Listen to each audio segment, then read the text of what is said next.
ওয়া আইয়ুমা মুমিনিন সাকা মুমিনান আলা যামাইন সাকাহুল্লাহু মিনার রাহিকিল মাখতুম।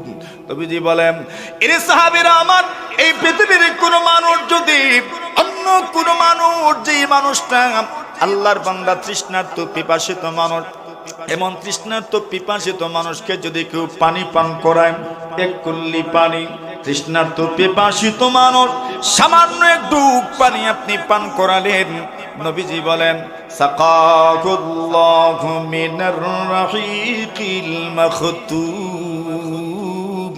আল্লাহ নবীজি বলেন, জান্নাতের ইনটেক বোতল থেকে আল্লাহ আপনাকে পানি পান করাবেন। সুবহানাল্লাহ। যে বোতলের মুখ বন্ধ শুধু আপনার জন্যই খোলা হবে, ইতিপূর্বে আর কারোর জন্য খোলা হয় না, এমন বোতল থেকে আল্লাহ আপনাকে পানি পান করাবেন। এরপর নবীজি বলেন, ওয়া আইয়ুমা মুমিনিন কাসা মুমিনান আলা হুরাম কাসাহুল্লাহু মিন খুদারিল জান্নাহ। নবীজি বলেন, সাহাবীরা রে আমার, এই পৃথিবীতে কত মানুষ এমন আছে, গরিব মানুষ, বস্ত্রহীন মানুষ, পোশাকহীন মানুষ, বস্ত্রহীন মানুষ, পোশাকহীন মানুষ। নবীজি বলেন, এমন বস্ত্রহীন পোশাকহীন মানুষকে যদি পোশাক পরিধান করাতে পারো, বস্ত্র দিতে পারো, পোশাক দিতে পারো, নবীজি বলেন কাসাহুল্লাহু মিন খুদারিল জান্নাহ। নবীজি বলেন, আল্লাহ তাআলা তার জন্য জান্নাতের পোশাক ব্যবস্থা করে রেখেছেন। সুবহানাল্লাহ। আমার মনের ইচ্ছার বিরুদ্ধে আমারও জানতে, কোন মানুষের জুতার উপর আমি পাড়া দিয়ে দিতে পারি, কোন মানুষের পায়ের উপর আমি পাড়া দিয়ে দিতে পারি, আমার সামনে যাওয়ার কারণে কোন মানুষ বিরক্ত হতে পারে, এজন্য আল্লাহর বান্দার সামনে গেলেন না, পিছনেই বসে রইলেন।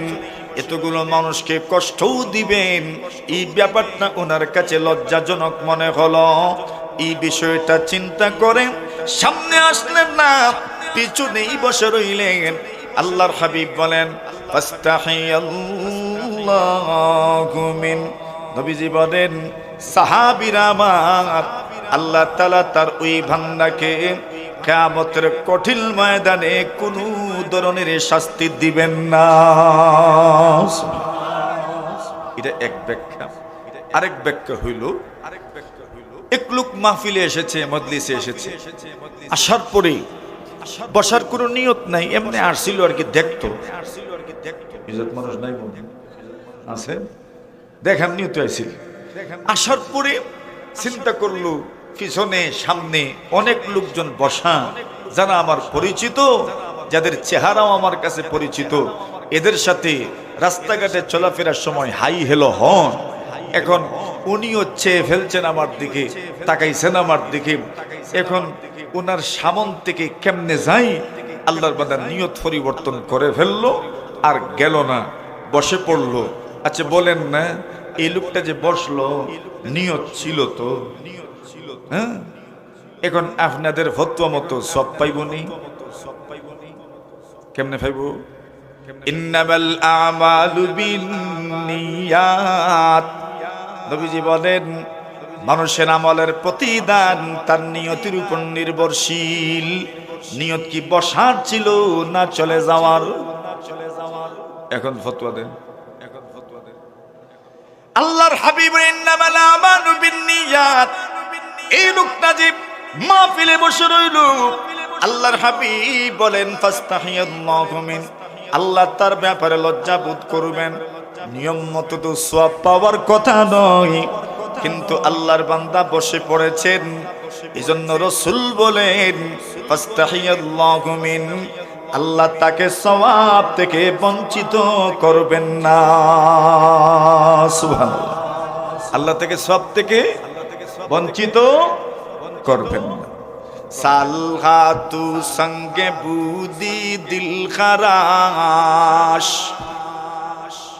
সালহাতু সঙ্গে বুদি দিল খারাশ, আজমুরা এক জমানে খাকে বাস, आज मोरा एक ज़माने खाके बाश दर बहारा केशवद सर सब्ज़ सांग दर बहारा केशवद सर सब्ज़ सांग खाक शूता गुलबरूवे दे रंग रंग खाक शूता गुलबरूवे दे रंग रंग। আল্লাহর বান্দা বলেন কতদিন হয়ে গেল আমার এত বৃষ্টিপাত হয় কিন্তু আমার জমিনে কোন ফসল উৎপাদিত হয় না। কেন ফসল উৎপাদিত হয় না? অথচ বৃষ্টি পড়ছে বৃষ্টি পড়ছে বৃষ্টি হচ্ছে। কত মানুষের জমিন ঘাসপাত বিভিন্ন উদ্ভিদে ভরে গেছে কিন্তু আমার জমিনে কোনো ফসল উৎপাদিত হয় না। আল্লাহর বান্দা বলেন তোমার জমিনে ফসল কেমনে হবে? তোমার জমিনে ফসল হওয়ার কোনো সুযোগ নাই। আজ মোরা এক জমানে খাকে বাস। কেন ফসল হয় না? তোমার যে জমিন, এই জমিনের মধ্যে তো কোনো মাটি নাই। মাটির জমিন যদি হতো তবে ওই জমিনের মধ্যে বৃষ্টির ফোঁটা পড়ার সঙ্গে সঙ্গে ফসল উৎপাদিত হতো, ফল উৎপাদিত হতো। আর না হয় চতুষ্পদ জন্তুর জন্য ঘাস উৎপাদিত হতো। কিন্তু রে বন্ধু আমার, বাবা আমার, তোমার জমিনে তো মাটি নাই। তোমার জমিন গুলো পাথরের জমিন। একদিন দুই দিন কেন, পুরা বছর যদি বৃষ্টি হয় ওই পাথরের জমিন থেকে কোনো ঘাস এবং গাছ উৎপাদিত হবে না, ঠিক কিনা? আল্লাহর বান্দা এইবার বলেন দর বাহারা কেশুবাদ সর সবজে সাং খাক সুতা গুলবরুয়ে দে রঙ্গে রং খাক সুতা গুলবরুয়ে দে রঙ্গে রং। আল্লাহর বান্দা বলেন মাটি হয়ে যাও, পাথর হয়ে তাকিও না, মাটি হয়ে যাও, মাটি হয়ে যাও, মাটি হয়ে যাও। পাথর তো ছিলে তুমি, এতদিন তো তোমার দিল, তোমার অন্তর পাথরের মতো ছিল। পাথর থেকে তো তুমি অনুভব করতে পেরেছো, কি লাভ করেছো? বন্ধু আমার, পাথর যদি হয়ে যাও কোনো গাছ উৎপাদিত হবে না, কোনো ফসল উৎপাদিত হবে না। মাটি হয়েই দেখো, মাটি হয়ে দেখো। তোমার একই জমিন থেকে মূলাও উৎপাদিত হবে, আলুও উৎপাদিত হবে। তোমার জমিন থেকে ফরাস বেশি উৎপাদিত হবে, বেগুন উৎপাদিত হবে, শিম উৎপাদিত হবে, কদুও হবে। শুধু কদু নয়, শুধু শিম নয়, শুধু ফসল নয়, ফল নয়, ঘাস উৎপাদিত হবে। মাটি হয়ে দেখো, মাটি হয়ে দেখো। অন্তরকে মাটি বানাই দেখো। তোমার অন্তরের মাধ্যমে আল্লাহর জমিনের সবগুলো মানুষ উপকৃত হতে পারবে, ঠিক কিনা? মাটি হয়ে দেখো।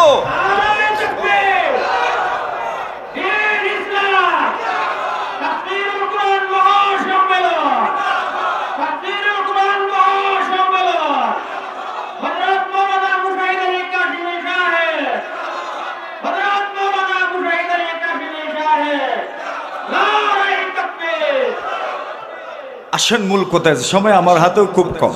নবী আকরাম সাল্লাল্লাহু আলাইহি ওয়াসাল্লাম বলেন আমারাকুম বিজুলমি ফাযালামু ওয়া আমারাকুম বিল কাতিআতি ফাকাতাউ। নবীজি বলেন কোন মানুষ যদি স্বার্থপর হয়ে যায়, কেউ যদি স্বার্থপরের রোল প্লে করে, আল্লাহর হাবিব সাল্লাল্লাহু আলাইহি ওয়াসাল্লাম বলেন তার স্বার্থপরতা তাকে আত্মীয়তার সম্পর্ক থেকে অনেক দূরে নিয়ে যায়। আত্মীয়তার সম্পর্ক ছিন্ন করে ফেলে, ছিন্ন করে ফেলে। এই জমিনের মধ্যে কত মানুষ এমন পাবেন যে মানুষগুলো শুধু জবানের কারণে এই দুনিয়াতেও ধিক্কৃত, পরকালেও তারা ধিক্কৃত হবে জবানের কারণে। স্বার্থপর মানুষ জবানের মাধ্যমে এই জমিনের কত মানুষকে কষ্ট দিয়েছে। আল্লাহর হাবিব সাল্লাল্লাহু আলাইহি ওয়াসাল্লাম বলেন 3 নম্বর যে পাপটা মানুষ করে স্বার্থপরতার কারণে, ওয়া আমারহুম বিল ফুজুরি ফাফাজারু। নবীজি বলেন কোন মানুষ যদি স্বার্থপর হয়ে যায় ওই মানুষটা মিথ্যাবাদীও হয়ে যায়, ঠিক কিনা? স্বার্থপরতা মানুষকে মিথ্যা কথা বলার জন্য উদ্বুদ্ধ করে, স্বার্থ উদ্ধার করার জন্য মিথ্যা বলতেই থাকবে। এই জাতের সমাজ আমরা দেখি না মনে, স্বার্থ উদ্ধারের জন্য মিথ্যা বলে যে এমন সমাজেই তো আমরা বসবাস করছি। তো নবীজি বলছেন স্বার্থপরতা মানুষকে ধ্বংস করে দেব। কথা তো এই পর্যন্ত বললাম, এখন একটা জরুরি কথা না বললে তো না হয়। কথা হলো স্বার্থপরতা তো একটা রোগের নাম, এই রোগের চিকিৎসাও তো দরকার। চিকিৎসা কেমনে হবে? তো চিকিৎসা তো আমাদের জানার দরকার, প্রেসক্রিপশন তো জানার দরকার। নবী আকরাম সাল্লাল্লাহু আলাইহি ওয়াসাল্লামের এক হাদিসের মধ্যে পাওয়া যায় কোন মানুষ যদি তিনটা আমল করতে পারে, তিনটা অভ্যাসে যদি অভ্যস্ত হতে পারে, নবীজি বলেন আল্লাহ তাআলা তাকে স্বার্থপরতার নামক বদভ্যাস থেকে আল্লাহ তাকে হেফাজত করবেন। নবী আকরাম সাল্লাল্লাহু আলাইহি ওয়াসাল্লাম বলেন সালাতুম মান কুন্না ফি উকিয়া শুহ নাফসিহি। আল্লাহ নবীজি বলেন কোন মানুষ যদি তিনটা গুণে গুণান্বিত হয়ে যায়, আল্লাহর হাবিব বলেন আল্লাহ তাআলা তাকে স্বার্থপরতা থেকে বাঁচাবেন। ওই লোকটা স্বার্থপরতা নামক বদভ্যাস থেকে বেঁচে যাবে। তিনটা অভ্যাস যদি তার মধ্যে পাওয়া যায়, এক নম্বর বলেন মান আদ্দা যাকাত। নবীজি বলেন যে মানুষ যাকাত প্রদান করে, যে মানুষ যাকাত আদায় করে, যে মানুষ যাকাত প্রদান করে, যে আল্লাহর বান্দা বান্দি যাকাত প্রদান করেন, যাকাত যদি প্রদান করতে পারেন, যাকাত প্রদানের মাধ্যমে স্বার্থপরতার বদভ্যাস থেকে আপনি বেঁচে যাবেন। কেন? যখন মানুষ যাকাত আদায় করবে ওই মানুষের অন্তরে গরিবের প্রতি দরদ ঢুকবে, গরিবের প্রতি তার মহব্বত ঢুকবে, গরিবের প্রতি তার দায়বদ্ধতা প্রকাশ পাবে, সমাজের প্রতি তার দায়বদ্ধতা প্রকাশ পাবে। যেই লোকটা দিতে দিতে অভ্যস্ত হয়ে যাবে, আল্লাহর হাবিব সাল্লাল্লাহু আলাইহি ওয়াসাল্লাম বলেন ওই লোকটা স্বার্থপরতা নামক বদভ্যাস থেকে বেঁচে যাবে। দুই নম্বর বলেন ওয়াকারাদ দাইফ। আল্লাহর হাবিব বলেন কোন মানুষ যদি মেহমান নওয়াজ হয়ে যেতে পারে, আল্লাহর হাবিব বলেন ওই লোকটা স্বার্থপরতা নামক বদভ্যাস থেকে বেঁচে যাবে। মেহমান নওয়াজি মানুষকে স্বার্থপরতা থেকে বাঁচায়। যেই লোকটা মেহমানদারি করতে পছন্দ করেন, যেই লোকটা নিজের বাড়িতে মেহমান নিয়ে যান, যেই লোকটা নিজের বাড়িতে মেহমান নিয়ে যাওয়ার ক্ষেত্রে সংকোচ বোধ করেন না, ওই লোকটার অন্তরে স্বার্থপরতা নাই। এর মানে হলো মেহমানদারির মাধ্যমে স্বার্থপরতা থেকে আল্লাহ আপনাকে বাঁচাবেন। নবীজি সাল্লাল্লাহু আলাইহি ওয়াসাল্লাম বলেন আপনি মেহমানদারি করবেন, এই মেহমানদারির মাধ্যমে শুধু স্বার্থপরতা থেকে বাঁচবেন না, মেহমানদারির মাধ্যমে আল্লাহ পরওয়ারদিগারে আলম আপনার জন্য জান্নাতের মধ্যে সুউচ্চ মর্যাদা রাখবেন।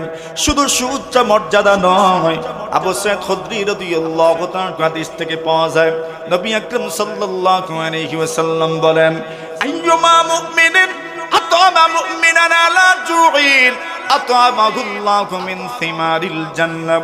নবীজি বলেন কোন মানুষ যদি, কোন মুমিন যদি অন্য কোন মানুষকে, ক্ষুধার্ত মানুষ, যেই মানুষটি ক্ষুধার্ত, যেই মানুষ অনাহারে দিনাতিপাত করে, এমন অনাহারী মানুষ, এমন ক্ষুধার্ত মানুষ, যে লোকের পেটে কিছু নাই, খাদ্যের জন্য আল্লাহর বান্দা বান্দি ছটফট করে ছটফট করে, এমন মানুষ ক্ষুধার জন্য উগান্ডা যেতে হবে না, সোমালিয়া যেতে হবে না। এমন মানুষ আপনি একটু যদি চোখ মেলে তাকান, আপনার ডানেও পাবেন, বামেও পাবেন, সামনেও পাবেন, পিছনেও পাবেন। এমনকি আপনার আত্মীয় স্বজনের মধ্যে এমন অনেক মানুষ পেয়ে যাবেন যে মানুষগুলো ক্ষুধার্ত দিনাতিপাত করে, যে মানুষগুলো 3 বেলা সঠিকভাবে খাইতে পারে না, আল্লাহর হাবিব বলেন ওই ক্ষুধার্ত মানুষকে যদি একটু খাবার দিতে পারো, আল্লাহর রাসূল সাল্লাল্লাহু আলাইহি ওয়াসাল্লাম বলেন আতআমাহুল্লাহু মিন সিমারিল জান্নাহ। আল্লাহর নবীজি বলেন সাহাবীরা আমার উম্মতদেরকে জানা দিও, রাসূল বলেন আল্লাহ তাআলা তার এমন বান্দা বান্দীদের জন্য জান্নাতের ফলের মেহমানদারি প্রস্তুত করে রেখেছেন। সুবহানাল্লাহ। এরপর নবীজি বলেন ওয়া আইয়ুমা মুমিনিন সাকা মুমিনান আলা সামাইন সাকাহুল্লাহু মিনার রাহিকিল মাখতুম। নবীজি বলেন এরে সাহাবীরা আমার, এই পৃথিবীর কোন মানুষ যদি অন্য কোন মানুষ, যে মানুষটা আল্লাহর বান্দা তৃষ্ণার্ত পিপাসিত মানুষ, এমন তৃষ্ণার্ত পিপাসিত মানুষকে যদি কেউ পানি পান করায়, এক কুল্লি পানি, তৃষ্ণার্ত পিপাসিত মানুষ সামান্য একটু পানি আপনি পান করালেন, নবীজি বলেন সাকাহুল্লাহু মিনার রাহিকিল মাখতুম। আল্লাহ নবীজি বলেন জান্নাতের ইনটেক বোতল থেকে আল্লাহ আপনাকে পানি পান করাবেন। সুবহানাল্লাহ। যে বোতলের মুখ বন্ধ শুধু আপনার জন্যই খোলা হবে, ইতিপূর্বে আর কারোর জন্য খোলা হয় না, এমন বোতল থেকে আল্লাহ আপনাকে পানি পান করাবেন। এরপর নবীজি বলেন ওয়া আইয়ুমা মুমিনিন কাসা মুমিনান আলা হুরাম কাসাহুল্লাহু মিন খুদারিল জান্নাহ। নবীজি বলেন সাহাবীরা রে আমার, এই পৃথিবীতে কত মানুষ এমন আছে, গরিব মানুষ, বস্ত্রহীন মানুষ, পোশাকহীন মানুষ, বস্ত্রহীন মানুষ, পোশাকহীন মানুষ। নবীজি বলেন এমন বস্ত্রহীন পোশাকহীন মানুষকে যদি পোশাক পরিধান করাতে পারো, বস্ত্র দিতে পারো, পোশাক দিতে পারো, নবীজি বলেন কাসাহুল্লাহু মিন খুদারিল জান্নাহ। নবীজি বলেন আল্লাহ তাআলা তার জন্য জান্নাতের পোশাক ব্যবস্থা করে রেখেছেন। সুবহানাল্লাহ। আসেন যে কত বলতে চাই, কারো বাইর যে ব্যক্তি মেহমানদারি করবেন তার অন্তর থেকে আল্লাহ তাআলা স্বার্থপরতা দূর করে দিবেন। স্বার্থপরতার চিকিৎসা হলো মেহমানদারি করা। মন চায়নি মেহমানদারি করতে, যেরকম মন চায় তো স্বার্থপরতা থেকে বাঁচার জন্য মেহমানদারি অত্যন্ত গুরুত্বপূর্ণ একটা বিষয়। 3 নম্বর বলেন ওয়া আতা ফিন্নাইবা। নবীজি বলেন যেই মানুষটি দুর্যোগপূর্ণ পরিবেশে, দুর্যোগপূর্ণ পরিস্থিতিতে মানুষকে দান করে, যে মানুষগুলো বিপর্যস্ত, যে মানুষগুলো বিপর্যয়ের সম্মুখীন হয়ে গেছেন, ওই বিপর্যস্ত মানবতার পাশে যারা দাঁড়ায়, নবীজি বলেন বিপর্যস্ত মানবতার পাশে যদি আপনি দাঁড়াতে পারেন, আল্লাহর হাবিব বলেন ওই বিপর্যস্ত মানবতার পাশে দাঁড়ালে আল্লাহ তাআলা আপনার অন্তর থেকে স্বার্থপরতা দূর করে দিবেন। সুবহানাল্লাহ। দুর্যোগপূর্ণ পরিবেশে, দুর্যোগপূর্ণ পরিস্থিতিতে যদি আপনি বিপর্যস্ত মানবতার পাশে দাঁড়াতে পারেন, রাসূল বলছেন এর মাধ্যমে আল্লাহ তাআলা আপনার অন্তর থেকে স্বার্থপরতা দূর করে দিবেন। আসেন রাসূল এরপরে বলছেন ওয়া হাওয়াম মুত্তাবা। যে মানুষ তার প্রবৃত্তির পূজারী হয়ে যায়, তার নফসের পূজারী হয়ে যায়। আচ্ছা, নফস মানুষের প্রবৃত্তি, মানুষের মন কোন জিনিসের আদেশ করে? ভালো জিনিসের না খারাপ জিনিসের? খারাপ জিনিসের আদেশ করেন। তো মানুষ যদি তার নফসের পূজারী হয়ে যায়, মানুষ যদি তার প্রবৃত্তির পূজারী হয়ে যায়, তো ওই মানুষ ভালো পথে যাবে নাকি খারাপ পথে যাবে আপনারা বুঝেনি তো? তো রাসূল বলছেন যেই মানুষ তার প্রবৃত্তির পূজারী হয়ে যাবে, যেই মানুষ তার নফসের পূজারী হয়ে যাবে, ওই মানুষ হারাম পথে যাবে, ধ্বংসের পথে যাবে। 3 নম্বর বলেছেন ওয়া ইজাবুল মারই বিরাইহি বিনফসিহি। মানুষ নিজের রায়ের উপর সন্তুষ্ট। এই দুনিয়াতে কত সমাজ ভেঙে গেছে, কত মসজিদ আপনার 2 পাট হয়ে গেছে, একই লাইনের মানুষ কিন্তু মসজিদ পর্যন্ত 2 পাট হয়ে গেছে। কারণ কি? কারণ হইল আমার মতকে মূল্যায়ন করা হয় নাই। কথা বলেন ঠিক কিনা? নবী বলছেন এমন একটা পর্যায়ে আসবে, তো এই বিষয়গুলো মানুষকে ধ্বংস করে, এই ধ্বংসের পথ থেকে বাঁচবেন কেমনে? সেই বাঁচার পথ আমার কাছে আর এমন সময় নাই যে বাঁচার পথ আপনাদেরকে সবিস্তারে বলতে পারবো, তবে শিরোনামগুলো না বললে তো না হয়, এজন্য শিরোনামগুলো বলে দেই। নবীজি বলেন, ফাল আদলু ফিল গাযাবি ওয়ার রিদা ওয়াল কসদু ফিল ফাকরি ওয়াল গিনা ওয়া খাশিয়াতুল্লাহি ফিস সিররি ওয়াল আলানিয়া। নবী আকরাম সাল্লাল্লাহু আলাইহি ওয়াসাল্লাম বলেন, যদি তুমি জান্নাত পেতে চাও, দুনিয়ার জমিনে সব ধরনের লাঞ্ছনা থেকে বাঁচতে চাও, পরকালীন জীবনে সব ধরনের লাঞ্ছনা থেকে বাঁচতে চাও, আল্লাহর আযাব গজব থেকে বাঁচতে চাও, নবীজি বলেন তবে তিনটা কাজ করতে হবে। এক নম্বর হলো ফাল আদলু ফিল গাযাবি ওয়ার রিদা, সন্তুষ্টির সময় অসন্তুষ্টির সময়, সন্তুষ্টির সময় অসন্তুষ্টির সময়, সুখের সময় দুঃখের সময়, সর্বাবস্থায় যদি কেউ ইনসাফ করতে পারেন, সমতা রক্ষা করতে পারেন, ব্যালেন্স রক্ষা করতে পারেন, কেউ যদি ভারসাম্যত রক্ষা করতে পারেন, ন্যায় ইনসাফের সাথে যদি ফয়সালা করতে পারেন, রাগের সময় সন্তুষ্টির সময় খুশির সময় সর্বাবস্থায় যিনি ইনসাফ করতে পারেন, নবীজি বলেন এমন মানুষগুলো দুনিয়াতেও সফল, ওই মানুষগুলো মহান আল্লাহর সামনে জান্নাতি হয়ে চূড়ান্ত পর্যায়ের সফল হয়ে যাবে। এই বিষয়টা বলা যত সহজ, আমল করা তত কঠিন। রাগের সময়ও ইনসাফ করা, সুখের সময় ইনসাফ করা, কষ্টের সময় ইনসাফ করা। রাগ উঠলে বেতের বাড়ি কি কম দেন না বেশিই দেন? রাগ যখন ওঠে তখন শাস্তির পরিমাণ কমে না বাড়ে? তো ইনসাফ কইলু। রাসূল বলছেন ফাল আদলু ফিল গাযাবি ওয়ার রিদা, রাগ কার নাই? রাগ সব মানুষেরই আছে, সব মানুষের রাগ আছে, আমারও রাগ আছে, আপনারও রাগ আছে, সবারই রাগ আছে। নবীজি বলেন সব মানুষেরই রাগ। আর রাগ তো শয়তান থেকে আসে রে ভাই। আর শয়তানকে আল্লাহ সৃষ্টি করেছেন আগুন থেকে। ওয়াশ-শাইতান ইন্নামা খুলিকা মিন নার, শয়তানকে সৃষ্টি করা হয়েছে আগুন থেকে। আর ওয়ান-নার ইন্নামা তুতফাউ বিল মা, আর আগুন নিবানোর জন্য কি দরকার? জোরে বলেন, পানি দরকার। এজন্য বলেন রাগ উঠলে কি করার জন্য? উযু পড়ার জন্য। রাগ উঠলে কি পড়বেন? উযু পড়বেন। কেন? রাগ তো শয়তান থেকে, আর শয়তানকে সৃষ্টি করা হয়েছে আগুন দিয়ে। আর আগুন নিবানোর জন্য কি দরকার? তো পানি দরকার। তো রাগ তো উঠছে, তো এটা নিবানোর জন্য, এটা দমানোর জন্য, সংযত হওয়ার জন্য কি দরকার? পানি দরকার। তো পানি কি এমনি দিয়ে ছিড়াইবেন? তো দরকার নেই এমনি দিয়ে ছিড়ানো। উযু পড়ে নেন। উযুতেও যদি কাজ হয় না, তো এর পরের বরফটা কি গোসল করে নেন। আচ্ছা, রাগ, আগুন, আগুন এমন এক জিনিস, আগুন উপরের দিকে উঠে। এখন উপরের দিকে উঠে আগুন, আর এই আগুন থেকে রাগের সৃষ্টি হয়। যেটা উপরের দিকে উঠে এটার বিপরীত যেতে হবে।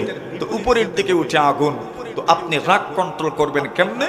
নবীজি বলছেন ফামান আহাসসা মিনকুম যালিক ফাইন কানা কাইমান ফালইয়াকুদ ওয়া ইন কানা কাঈদান ফালইয়াদতাজি। কেউ যদি দাঁড়ানো থাকে সে যেন বসে পড়ে, বসা অবস্থায় থাকলে শুয়ে পড়বেন, রাগ নিয়ন্ত্রিত হয়ে যাবে ইনশাআল্লাহ বলেন। এরপর নবীজি বলেন, মুসলিম শরীফের বর্ণনা আসে, রাসূল বলেন ইন্নী লা আরিফু কালিমাতান, আমার একটা শব্দ জানা আছে, একটা বাক্য আমি জানি।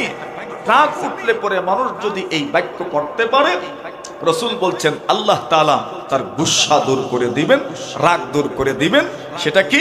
নবীজি বলছেন আল্লাহুম্মা ইন্নী আউযু বিকা মিনাশ শাইতানির রাজীম অথবা আউযু বিল্লাহি মিনাশ শাইতানির রাজীম। যদি কেউ পড়ে, রাগ নিয়ন্ত্রিত হয়ে যাবে। রাগ এমন এক জিনিস মানুষকে ধ্বংস করে দেয়। রাসূলের কাছে সাহাবী এসেছেন, বলছেন ইয়া রাসূলুল্লাহ আমাকে কিছু নসিহত করেন। নবীজি বলছেন লা তাকযাব, গুসা করিস না। আবার আসলেন আর বললেন কিছু নসিহত করেন। নবীজি বললেন লা তাকযাব, গুসা করিস না। নসিহত আগেরটাই। একটু পরে আরেকদিন আসলেন, বললেন কিছু নসিহত করেন। নবীজি বলেন নসিহত আগেরটাই, লা তাকযাব, গুসা করিস না। এই দুনিয়াতে গুসার কারণে কি কি হয় জানা আছে না? আমরা জানা আছে নি? বেড়ায় বেড়ি তালাক দে, কেমনে দে? খুশি হইয়া না রাগের মাথায়?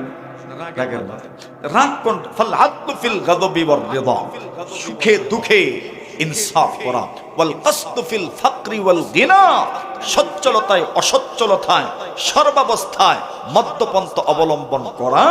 3 নম্বরে বলেন ওয়া খাশিয়াতুল্লাহি ফিস সিররি ওয়াল আলানিয়া, গোপনে দৃশ্যে অদৃশ্যে, গোপনে লুকালোয়ে সর্বক্ষেত্রে আল্লাহকে ভয় করা। পারবেন নি? চেষ্টা করবে ইনশাআল্লাহ। কেন এই সমাজে লোকদের সামনে পীর সাজা সহজ, এশান নামাজ না পড়লে ঘরের ভিতরে ঢুকলে ঈশান নামাজ আদায় করা কঠিন, ঠিক না বেটি? তো বোঝা গেল আল্লাহর ভয় আমার অন্তরে নাই। মেরে মুহতারাম হাজিরিন, আজকের মতো এখানেই শেষ করব। আল্লাহ পাক আমাদেরকে কবুল করুন, এই মাহফিলকে কবুল করুন, আমিন।